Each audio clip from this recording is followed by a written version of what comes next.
Hello, I'm Imogen and I have been home educating for 8.5 years already, well nearly 8.5 years. Now recently I decided I would do a Q&A on my channel and I haven't actually recorded the Q&A video yet, but one of the questions was from Samuel Becken. I shall put it up here. What are the struggles of homeschooling? And the first thing that sprang straight to mind was resistance from the child. When you're all geared up to do a bit of learning with them and they are just oppositional by default. I've been there. So everything I have learned on this particular subject has been learned from the School of Sink or Swim. So all parent-child relationships are unique. Some children are going to be more resistant than others, some will be more compliant. There's a different dynamic to a child and a parent than a teacher and a child. It's a whole different ballgame. The child's got this sense of pride, maybe. It seems to be really, really important to that child to feel loved and respected. I think there's a big fear of being seen to fail by the parent, and I think that is probably what's at the root of it. I'm not a psychologist, I'm just a mum, but that's what I think. So setting yourself up in the dynamic within the home context of the parent taking on a teacher role, a traditional school teacher role, where the teacher gives the child something to do that they can't really do yet, that they've got to struggle and flounder with a bit until they can do it. I think that automatically just sets us up for problems as a parent and child, because the child has to struggle and flounder in front of the onlooking parent. And especially when it's one-to-one, when the parent is giving their undivided focused attention on that floundering, uncomfortable, out of their comfort zone child, it's like a recipe for disaster. And for a long time I think I was falling into the trap of perceiving that as bad behaviour, willfulness, and not in a good way. And because when they get into that state they can be quite confrontational, aggressive even, and it instantly makes you want to respond in a similar tone. It's like someone goes rah, rah, rah, rah, and you just want to go rah, rah, rah, back, you know, and then it's like rah, rah, rah, rah. If you just like take all the words out and you just think about what's happening with the tone of voice and the body language. Right, we're the adults now, we've got to have a little bit of a think about what's going on here. I have come to learn over the years that when the child gets into that state, that confrontational, oppositional, maybe even aggressive stance, that actually they're just feeling a bit stressed out. They're feeling inadequate, worried that you're not going to love them anymore. And you would think, okay, if you're worried I'm not going to love you, why are you being so horrible? But they don't really know what they're doing or why they're doing it. It's just natural instinct. So when it starts to happen, if you can just bear in mind that they are feeling stressed out, they are uncomfortable, and take a step back and not retaliate with the similar tone that they attacked you with, then that's a very good starting point to changing the situation around. Eventually, after enough years went by, I just learned to anticipate that by default, my child will be sensitive to this. And so the traditional all-knowing teacher specialist teaching the unknowing learner role needed to go right out of the window. And what we needed to do instead was to be equals, learning together from an external third-party source, whether that be a workbook, a DVD, some kind of experience that you go out and do together, I don't know, something at the museum or whatever. This is a bit irrelevant during lockdown, obviously, but you know, whatever your sources, your resources are, see that as the authority, not me. I don't pretend to know everything. And quite often, even if I do know it, I hold back and we learn it together. And that really helps a lot. So that is one strategy that you can use, which is to perceive yourself as equal status learners, learning from a third-party source. So we've identified that key point that we need to be mindful of the child's anxiety levels and make sure to keep them calm and happy, and that is like the foundational starting point for everything. I've got a little special guest who's just going to make an appearance here, who's going to help me to talk about maybe a practical step that you could take to do that with much younger children. Introducing Eira. This is Aira. Aira is one of Isabel's many cuddly toys who has over the years been part of our learning team. Small children, quite a lot of them, see their toys as companions, you know, under a certain age, some for longer than others. I think I personally still played with my toys quite well into my teens. Oh, don't tell anybody. But anyway, yeah, for us, this has been a very useful tool, hasn't it, Aira? Yes. Go on, go down there, you're distracting me. For instance, for many years when Izzy was little, because I'd started homeschooling her when she was 6 years old, you see, and she loved her toys and she felt a sense of companionship from the toys. And so we'd always choose at least one toy to do school with us. And I think children, they feel superior to their toys. And so because they're in a social situation, albeit a psychological one, they're in a pseudo social situation in which they automatically feel at ease because they don't feel like they're the most inadequate person in that group dynamic. And okay, I know they're not real, but as long as the children think they're real, then it works. And it has worked for me for many, many years. And I've known other home educators. We've been sitting around drinking coffee in home education groups while the children have all been playing together. And we've had little chuckles about the great lengths that we've gone to. And quite a few of them have incorporated toys as well. Everyone's just sort of come to it on their own, just by experimentation. And a lot of people do it, I think. Let me know if you're a home educator and you get the toys involved. So I don't know how comfortable you feel spending ages doing silly voices and being the toy, you know, like for instance, sometimes if I needed to read something to Isabel that maybe she wasn't very interested in, if Bagpuss was reading it, it was way more interesting to her than if Mummy was reading it. And if Bagpuss would be asking her questions in Bagpuss's voice to make sure that she was engaging with the topic, she'd be much happier asking Bagpuss than Mummy. And when you're doing the silly voice of a toy, you kind of disarm yourself in a way, because it's kind of natural to be authoritative when you're a parent. But if you're being Bagpuss, you're kind of softer and nicer. You just can't help it. It happens naturally. Another strategy is, say it was a workbook. Oh, the trouble I had getting Isabel to do workbooks. Right, as soon as they start getting oppositional, remember, they're getting stressed. Calm them down. Slow down the rate of work that you're expecting of them. They're finding it overwhelming or they wouldn't be behaving like this. So calm it down, break it down, slow it down. If it takes you all week to do that thing that you rather hope to get done in a day, that's okay. In the long scheme of things, it's much more valuable to establish this good working practice within your own homeschool. It'll pay dividends for years to come. I wish I had done it sooner than I eventually did. But anyway, so for instance, they're struggling to do their 10 addition problems that you've given them. Well, maybe Sandy the seal is doing maths today. So maybe Sandy is gonna go first. Isn't that right?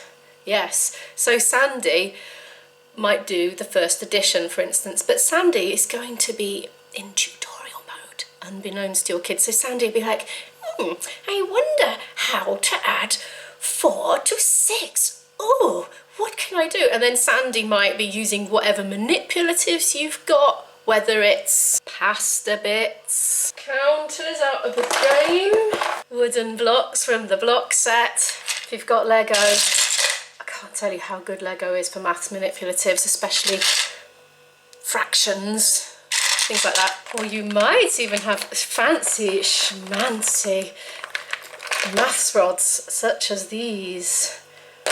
But it really doesn't matter what you use for your maths manipulative. You can make stuff out of Play-Doh, plasticine, absolutely the sky is the limit. Just use your imagination and preferably use something that your kid likes, that has a positive association with. So anyway, when Mr. Seal has his first go puzzling through and saying, oh, but what if I put 4 blocks here and and now I get another 6 blocks and put them together. What do we get? And then Sammy the seal will say, oh, Isabel, or whatever the child's name is, can you help me count them out? And I tell you what, they don't half enjoy that more than just having to sit there and puzzle through. So if they're overwhelmed, and you can tell if they are because they get stroppy, slow it down and make it fun, and it will go more smoothly. It might take longer, but sometimes things do take longer. Different people learn at different rates, and on different days and different times of the day, we have different levels of alertness. Just go with the flow. When you're home educating, you can go with that flow, especially when you're one-on-one like that. You've got that complete luxury. They don't have to keep up with the pace of a class. They can do it at their own pace, they can chill out, they can be relaxed, and they don't have to have that stress. I could probably come up with a whole new video on activities with toys. I should go through my old home ed logs. I used to log it when I was first started. Oh, that's something you can do if you're feeling stressed out. Totally going off on a tangent here. Tangent alert!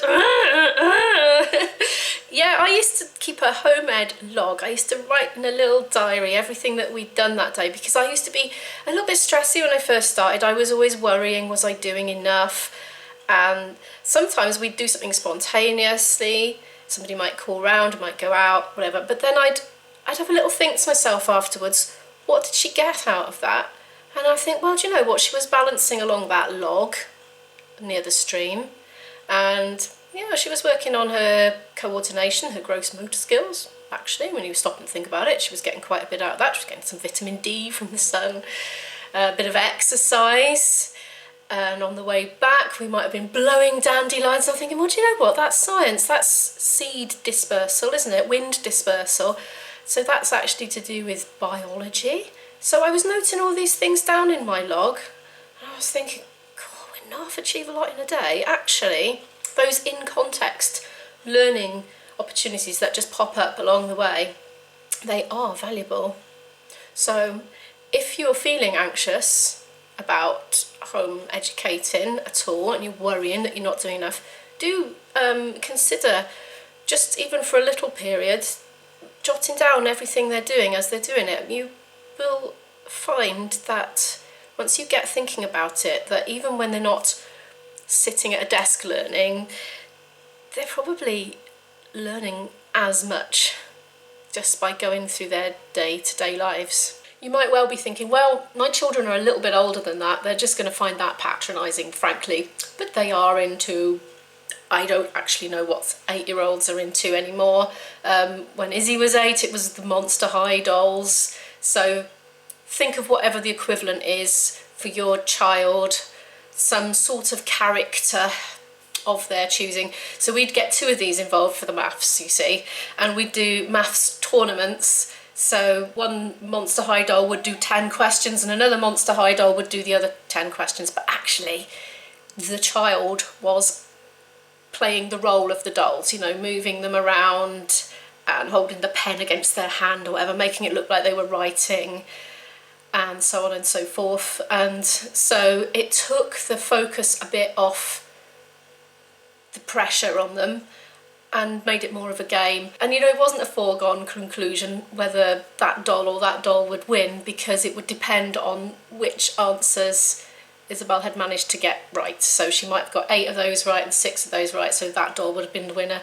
And we had like a whole sticker sheet for the tournament, you know, that would go on for months, and who could get, which doll could get the most stickers and so on. And we'd change the dolls every week. I think we'd have 2 dolls for one week and 2 dolls for the next week. Yeah. But use your imagination. I think the message is here, think outside the box and use their happiness and low anxiety level as the gauge that you're doing things right. As soon as they start to get stressed, just modify, calm them down. Another advantage of the toy, of course, is what they call rubber ducking. Now, we've been rubber ducking for years and I didn't even know it was a thing until Angel of Groove commented in one of my comment sections one day, and he said, you know, she's rubber ducking.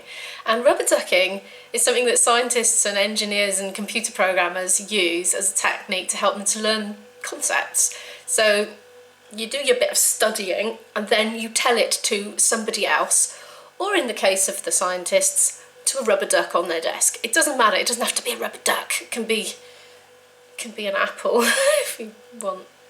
The act of telling all that new information to somebody else while it's just fresh in your short-term memory helps you to process it and consolidate it and give you more of a chance to actually get it into the long-term memory. So it is an official technique, but if you've got your toys on the go, if they're saying, "Oh, Izzy, I didn't quite understand that, can you please explain it to me?"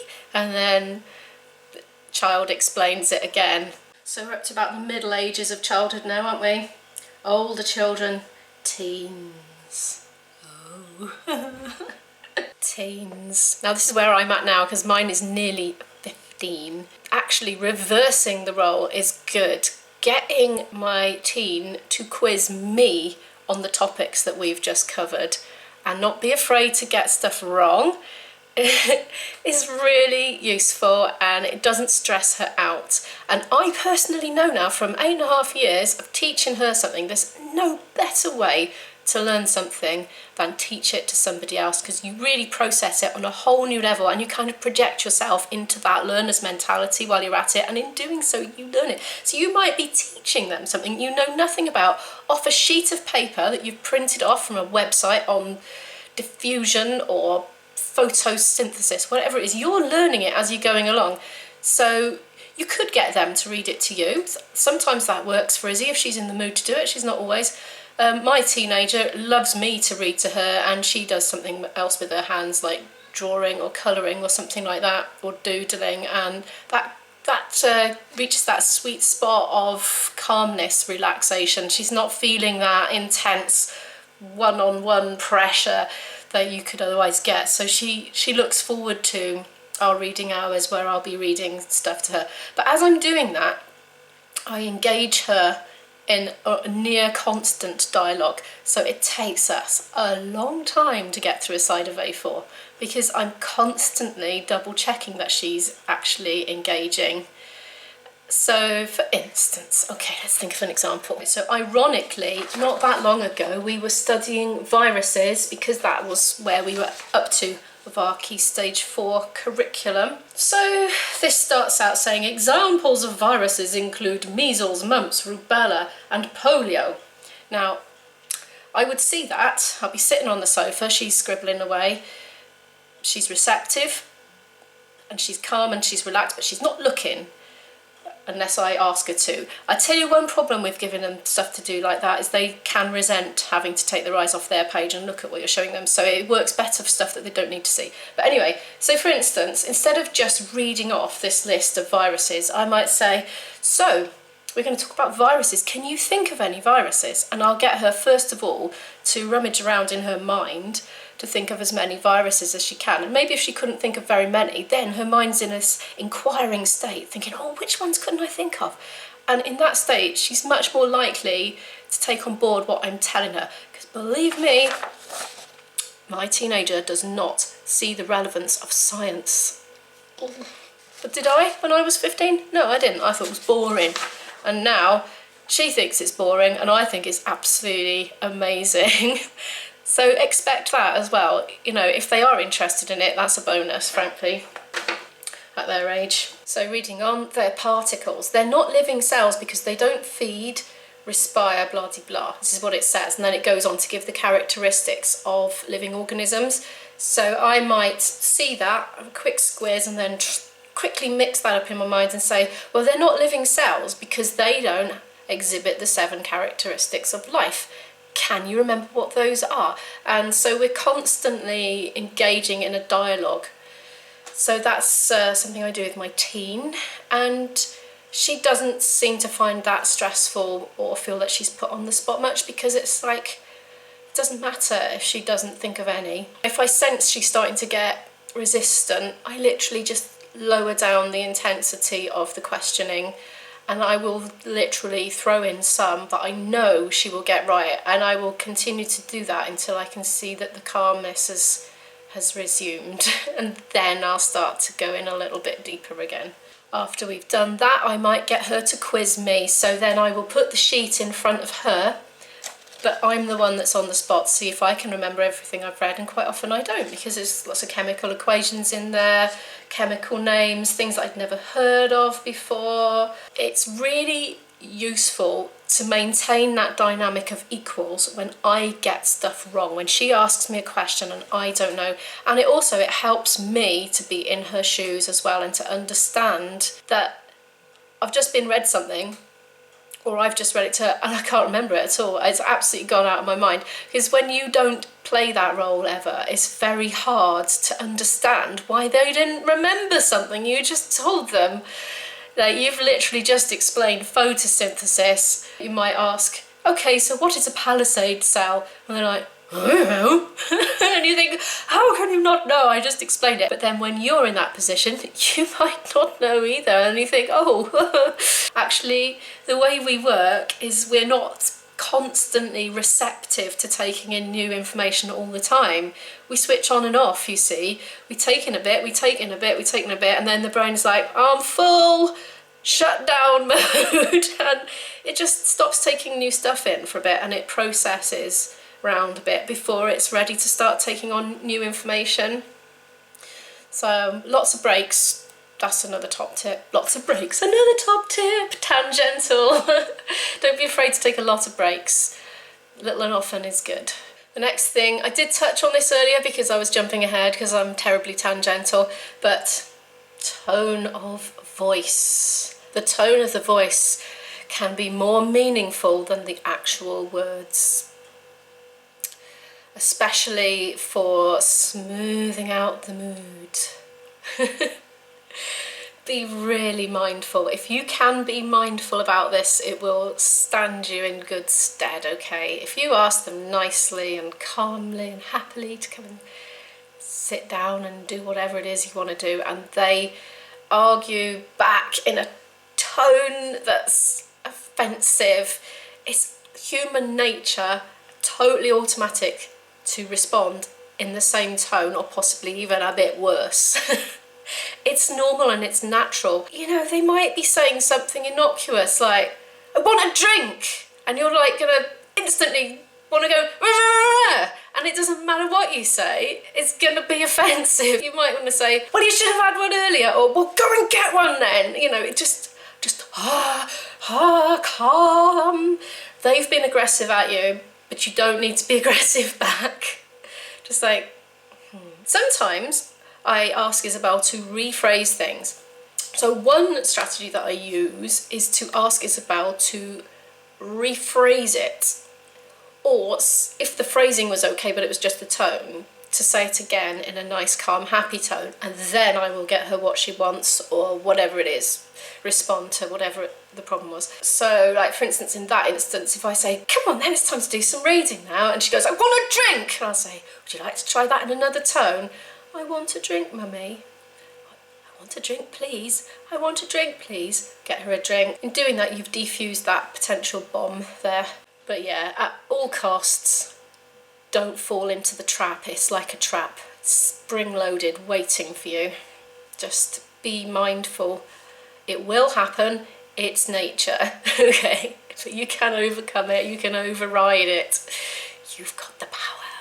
I touched on this earlier as well. Another point, don't feel that you've got to rush through the work. If you rush through it just for the sake of it, just so you can tick it off your list, and they haven't actually got the concept, what was the actual point? Now, it's normal, I think, to try and do this, because in schools that is what happens. The child has to move on with the class, whether they've got that concept or not. And for whatever reason, they might not have picked it up that day. They might have been a bit tired. They might have seen a leaf stuck on a branch out of the window, and it was just so interesting compared to what Miss was saying. And boom, they've missed that concept, and the class is moving on to something else. But you don't have to do that when you home educate. You can take longer over things. And in a lot of subjects, especially maths, if they don't get an essential key concept, they're going to be disadvantaged thereafter. So you need to stay on it longer, and that's been a source of panic for me as a home educator, not moving on, because I felt, oh, she's got all the schools, they're on to bloody blah now and we're still on this, and then I'm thinking, but how many of those children in that class have 100% consolidated that idea? How many of those have moved on, and yet they're going to struggle further on down the line because they didn't establish that concept fully at that particular foundational stage? So don't panic, don't rush on. It's worth spending longer on things earlier on. And if you can be calm about that, it will reduce their anxiety levels and make for a calmer homeschool and help fight resistance, which is why I'm including it in this, because it might have seemed irrelevant, but it's actually not. It's really relevant. If you're feeling a bit stressy, they will pick up on it and you will respond differently. So just chill. It's fine. Speaking of the teen, look, she's just down from doing her maths. Hello. How'd you get on? Yeah, okay. She's already come down trying to veer me off topic now.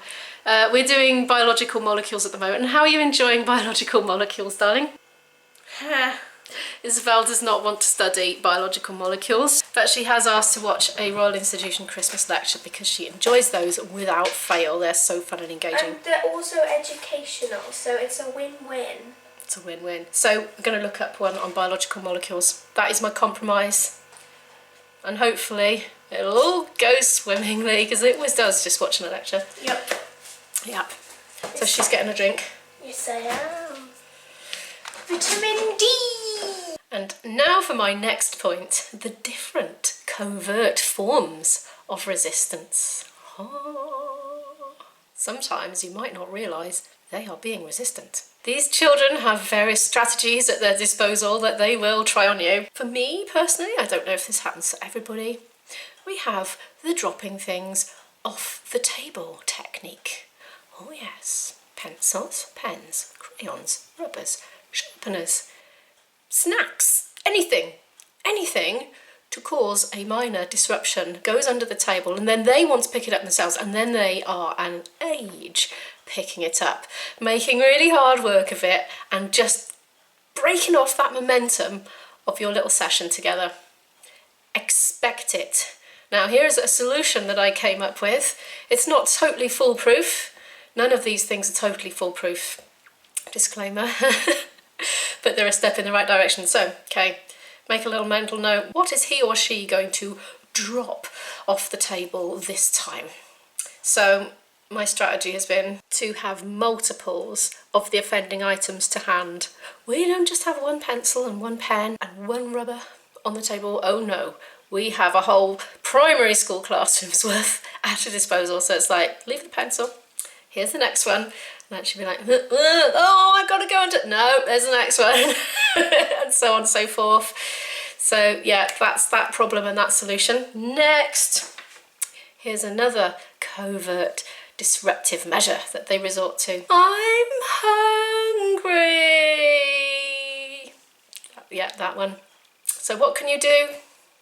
Snacks on the table. Don't give them like loads of rubbish, obviously. But if you've got a peeled satsuma all in its segments in a little bowl, they can be nibbling away at that, or sliced apples or some raisins, something that you're happy for them to snack on that will make up part of their balanced diet that you want them to consume anyway during that period, you know. So I'm not saying fill them up so they don't want their lunch, but just know in your mind that's part of their lunch and they're just spreading it out more, because then they can't use the I'm hungry excuse. And actually keeping a constant blood sugar helps with the learning anyway. So that's that one. Next, I'm thirsty. Well, you can see where this is going, can't you? Obviously, have a drink on the table before you start, then they can't get you with that one. And of course, the knock-on bonus of this is that they maintain a good level of hydration, which also helps learning. Right, next. I need a wee or poo or whatever it is. Well, I'm not quite sure what to do about that one, to be honest. You can encourage them to go before you start, but you know what young children are like. They either don't need to go or they need to go right now. So I'll leave that up to your discretion, but expect it. I think that's my main point here. Expect it. They will probably use that one to go and have a little break from whatever it is you're doing, whether they actually need a wee or not. And if you're giving them a drink with their lessons, they probably do genuinely need one anyway, so I have actually got no solutions for that one. I don't advocate people to make them hold on as some kind of punishment for not going earlier, because that's only going to stress them out, and then you're going to have a higher level of resistance if they're feeling stressed. So if they gotta go, but just encourage them to go first. This brings me on to the next point, which is contributory factors towards that resistant behaviour. Contributing factors. These are pretty obvious, probably. Dehydration is a really obvious one. So when my child becomes defiant and hostile during our learning sessions, I go through my little mental drop down, and number one is dehydration. Has she had enough to drink? The answer is usually no in our case, because she's very resistant to consuming fluids normally. I don't know why. So get them a drink if they're thirsty. Low blood sugar. Again, if you've got some fruit or some sort of healthy snacks on the table, that does help with the low blood sugar. Another thing is just that saturation point that I was talking about earlier. I know I'm going over things again, but it's the home educator in me. I know that reinforcing and repetition works as a means of communicating and learning, so that's why I'm doing it. It's intentional. So yeah, the saturation point, they've taken enough in and they do need a break. But something that you can do if you perceive that that has happened and you become aware that they've arrived at a saturated state is you can dramatically lower the intensity of what you're doing together. Or of course, even more obviously, take a break. It depends on your time constraints, I suppose, with the older ones particularly. The young ones, you just have a break, but the older ones, if you're doing Key Stage 4 level and you have got a certain amount of work to get through before you rush out to get the train to a group or a class, it's a whole different ball game. Key Stage 4 really, it comes with its own load of problems. Carrying on the topic of keeping the stress levels down, I came to this so much later than I wish I had. I wish I had known this from the start. You know, when you think about the traditional school setup, kids are not always allowed to fidget, you know, it's like keep still, sit still. And you probably, I don't know what it's like nowadays, it's probably not like that anymore, I don't know. But certainly when I was a child many decades ago, you weren't allowed to fidget. You had to keep still and listen because it was distracting for the other kids to fidget. It was distracting for the teacher. Oh, you don't have to worry about that when you homeschool. You've got total freedom for them to fidget to their heart's content. And I, in fact, encourage fidgeting in many forms because it keeps her calm and it keeps her receptive to things going in by ear. Read alouds are so good. Now, I don't know about your child, but I know about mine and I know about me, and Isabel and I learn things better in a narrative context. Ideally, through experiencing them in our lives, but obviously we can't do that with a lot of the things that we want our children to learn about. So the next best thing is to see it in a film or hear it in a story, and there are so many brilliant books out there that explain key concepts but through a story. So some examples. This is a fun book here that I read to Izzy ages ago. I just went and raided my shelves quickly. It's an adventure story. It's kind of written in the second person, I think. It's all about, and now you will do this and you're going to do this. So it is a narrative story in which the reader is put as the main character. It explains so many scientific concepts to do with underwater. So that's an example, and you see, it's not stressful to be read something like that.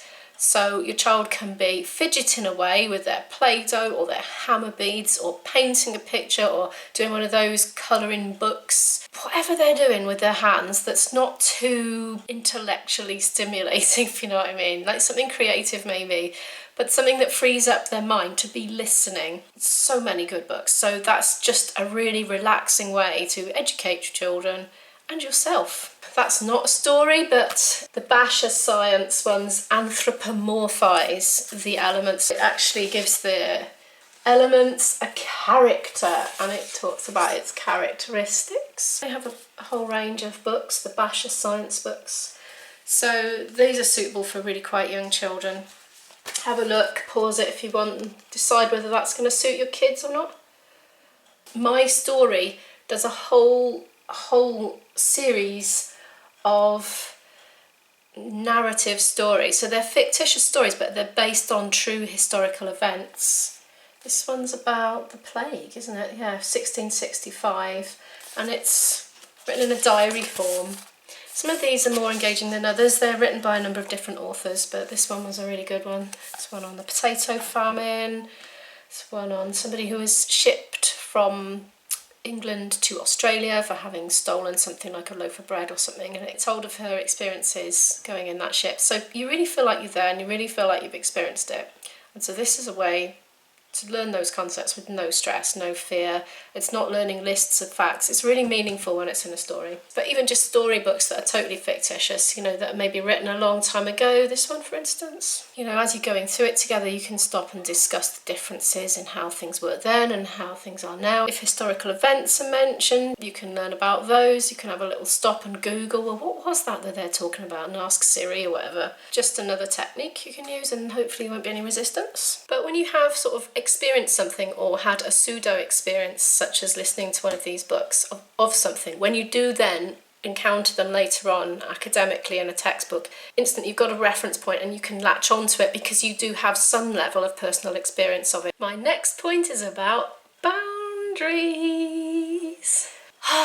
So you've got to know where your boundaries are, but just know that all people, whether they're children or adults, are just programmed to test boundaries. It's normal, it's natural, expect it.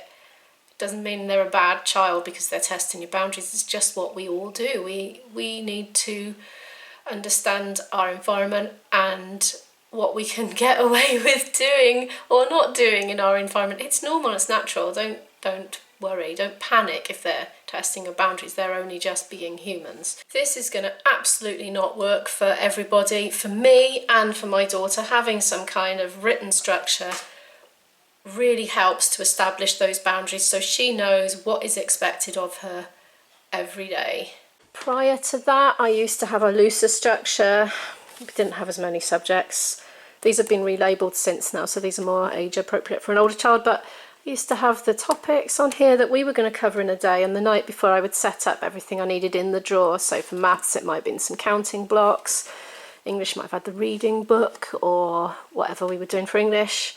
Science, quite often we'd have some materials for whatever we were studying, so it might have been some magnets if we were doing magnetism, or just whatever we were going to be using for our practical science activity, so on and so forth. So we didn't have set times, but when Isabel had finished it, she would put a tag on here. I've lost them now, but they had Mr. Tumble on them. I laminated these little circles. She used to just stick them on there, and when she'd filled up her 6 or whatever it was, they were only 20-minute activities when she was younger, you know, and a lot of them were being read to, you know, so they weren't like, it wasn't overkill. But she could clock off, you know, she'd know, right, I've done half of it, you know, got 3 more to do, and then she'd be done for the day and she'd know that her time was her own then. So I've only told you about that because that was my personal way of establishing boundaries with regards to what work I expected of Isabel, and then she didn't push them then. After, it takes a while. I mean, if you just do that, don't think they're not going to test it, because they will. And I tell you what, every time we'd had a couple of weeks off, if it had been summer holidays or something, we'd get back to it, and all over again, every time after there'd been a break, she'd test the boundaries again. So just expect that probably for a week or two,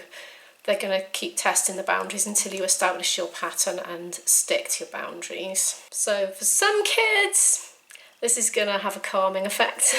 For other kids, it might have the opposite effect, but you know your child and you know what they will and won't respond to, or maybe you could just try it out. This wasn't on my list, but I've just thought of it. Bribery. After we finish this, we'll do this, something fun. After we finish doing your reading, we'll play this board game together, or you can watch TV, or whatever it is that you think your child might see as an incentive. You could go down the bribery route if you want to. It's not for everybody, but it's an option lots of us resort to. If you think about it, people go to work because they get money. So people are bribed to go to work to get money to live on. So it's not that much of an alien concept to all adults, is it? You do something, you get a reward. I mean, theoretically, the reward should just be developing personally and gaining more knowledge and experience and understanding of the world, but kids don't always see it that way.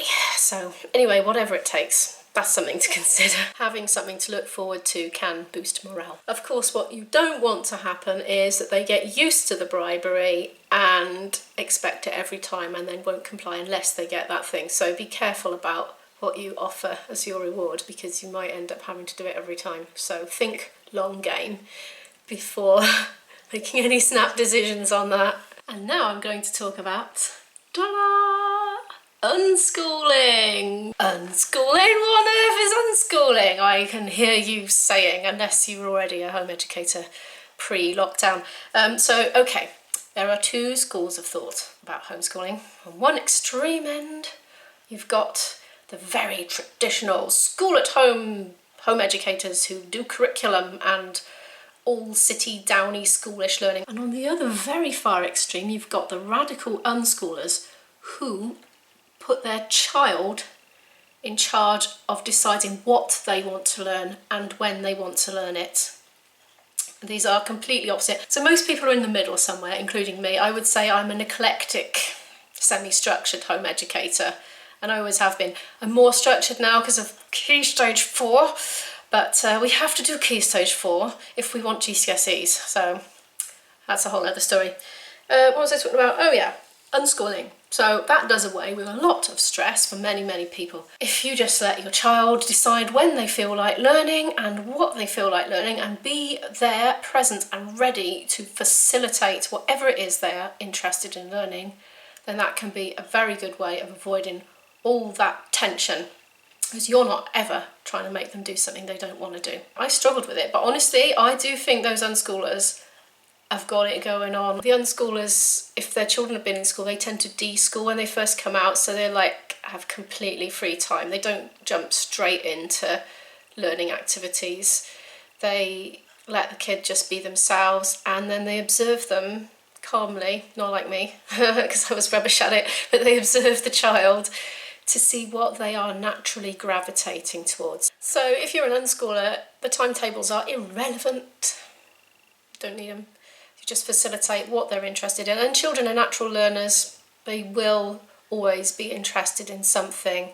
The trick is to be mindful about it and take it seriously when they get interested in something. Don't just poo-poo it, because probably they are then receptive to a great deal of learning in that particular area. So I've never gone full whole hog unschooler, but I have definitely used a lot of the ideology through the way I've educated Izzy. So for example, she was very interested in ancient Egypt, and we were able to use that as a springboard for learning all sorts of things, from geography, climate. We learned about floodplains and the deposits of the silt nourishing the crops. You could do art, you can do reading about it, you can do writing about it. And of course, whenever you are engaging in a dialogue together, you're bringing on their vocabulary, especially if you're reading out of books, and especially if, like me, sometimes you have to say, I don't know what that means. Do you know what that means, Isabel? No, right, let's ask Siri. And so we're literally learning new vocabulary together sometimes. Another point, tangents. With home ed, you've got the freedom to go off on tangents. So when you get engaged together in a learning journey, you see what will happen is questions will come up spontaneously from your child and from you as well, and sometimes you both want to know something together and find out something together.